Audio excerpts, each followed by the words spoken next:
عليك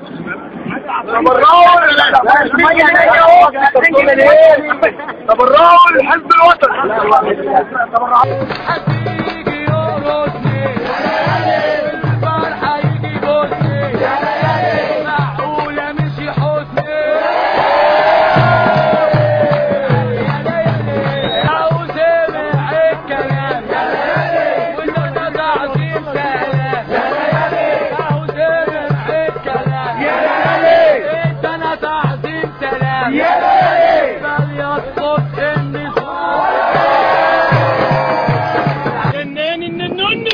على الكرسي منينة انت عشان منينة قلنا ننيني النني ونانا ينيني قلنا الكرسي ونانا جايب الكرسي ونينا ونجيب كرسي تاني نانا يلا ننين الكرسي ينفعه. قالوا الناس مجانين وبقينا في الميدان بالملايين.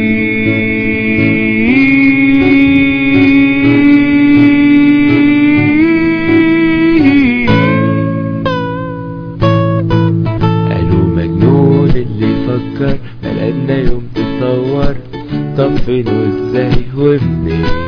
قالوا مجنون اللي يخلي حاكم لابس تملي من عام 81.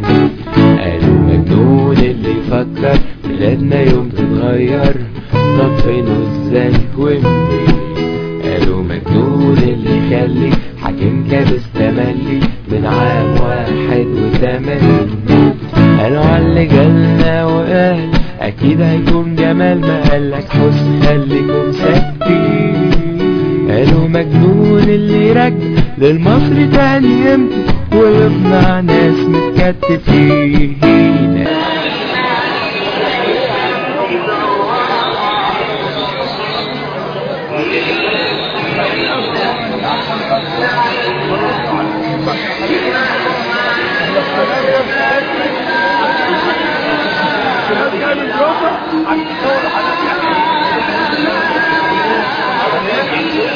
مع تلفزيون فاهمني يرحب بكم. معكم الان احمد الحميد للمره الثانيه، ومعي الان المظاهرات وكله يقول الشعب يريد اسقاط النظام. مشكلة ان هو هيقع وقعه جامده قوي قوي، بس هو يقع ان شاء الله.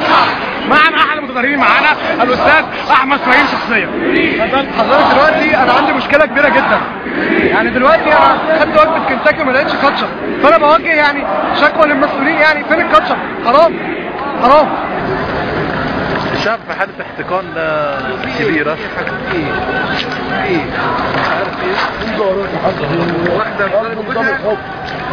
واحدة ضربت جوزها؟ لا ده جوزها اللي ضربها. طب ما تصلحوهم على بعض.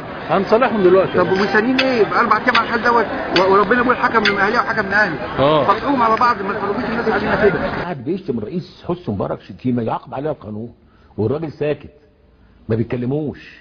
بالعكس كان اتحكم عليه بشهرين سجن، قال له يلا مش اتكل على الله مش عايزين منك حاجه اتفضل. وبيشتموا تاني، وبيشتموا اسرته، بيشتموا ابنه ومرات ابنه. اللي عامل عشان تشتم؟